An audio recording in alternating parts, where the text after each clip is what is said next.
So much went on last week, and the news media focused so much on what went on in Washington, which was important, yes. But I think the real focus of last week has to be on you, the American people. For last week, you really showed what this country, the fabric, the real fabric of this nation, and the word of the week really was compassion. We felt compassion for Senator McCain when it was announced that he had brain cancer. And we felt so much pride when we saw him last Monday walk onto the Senate floor proudly, and he gave that wonderful speech. But then we didn't show our compassion when he cast that vote to continue the debate on the health care, let's not even call it health care, on the Senate's death bill, because that's really what it is. On Tuesday, when the president gave that really vile speech to the Boy Scouts of America, it was we, the people, who spoke up and said that that's not right. That's not what we're about, and that's not what that's not a message the President of the United States should be delivering really to anybody, let alone the future, the honorable future of our nation. Where was the hope? Where was the encouragement? We spoke up and we said, no, we will not stand for that. And then on Wednesday, when the president tweeted early in the morning that transgender people would no longer be allowed to serve in the military, and we would not accept any transgender people in America, it was the Americans who spoke up and said, no, Mr. President, that's not going to happen. We are not about discrimination. We are about being open, about giving people opportunity, all people opportunity. And even the generals whom he falsely said he consulted said, no, Mr. President, not when we're on the verge of setting new policy so that all people can serve openly in our military, openly and honorably. Because there was no message about all those people, 7,000 to 15,000 troops who are all transgender people who are already serving in the military. Were we just going to cast them aside dishonorably and say, no, we don't want you anymore? That what you did doesn't matter? We're going to leave ourselves vulnerable, less ready for anything that comes for those 7,000 to 15,000 troops that we would just cast aside without any replacements. No, Mr. President, that's not our America. And then, in the wee hours of Friday morning, under the cloak of darkness, the Senate voted on its death bill, and it went down.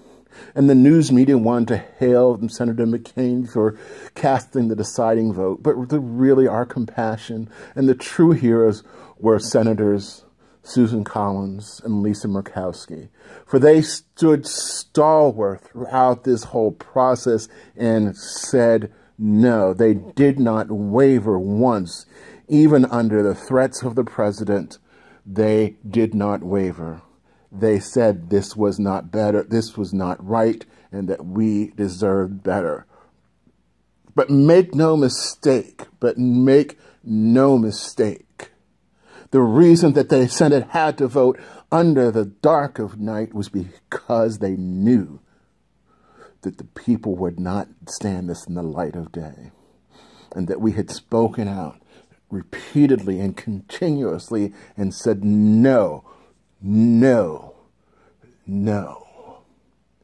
so, in a sense, I think I finally may understand why Mr. Trump was voted in as president.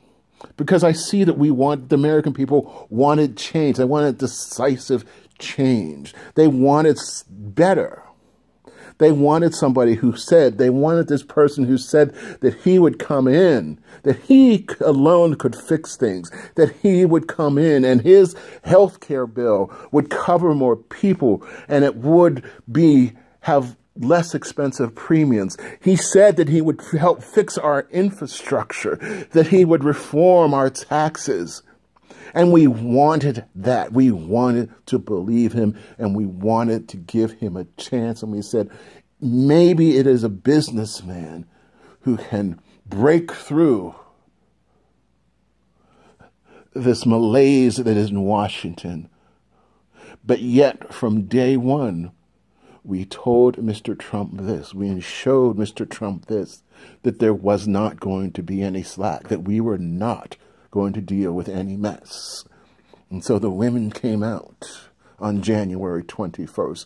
Millions of women throughout this nation, throughout this world came out, and they marched everywhere they could. And they said, and they put Mr. Trump on notice.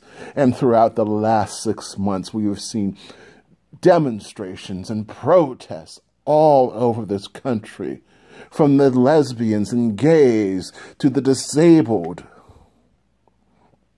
saying, Mr. Trump, to the environmentalists saying, we don't want mess. We don't want to go back. We want to go forward.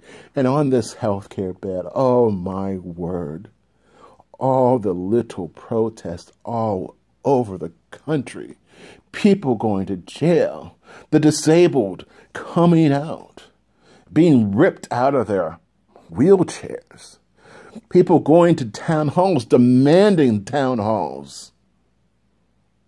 This has, some people have called it the resistance. I say, no, it's not resistance. It's compassion.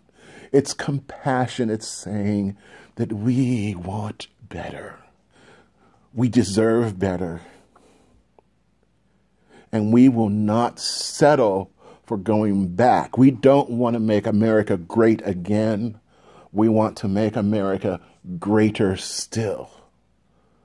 So American people, give yourselves a hand. For you are winning. And yes, we are getting used to winning. And boy, oh boy, it does feel good to win. So let's keep on winning.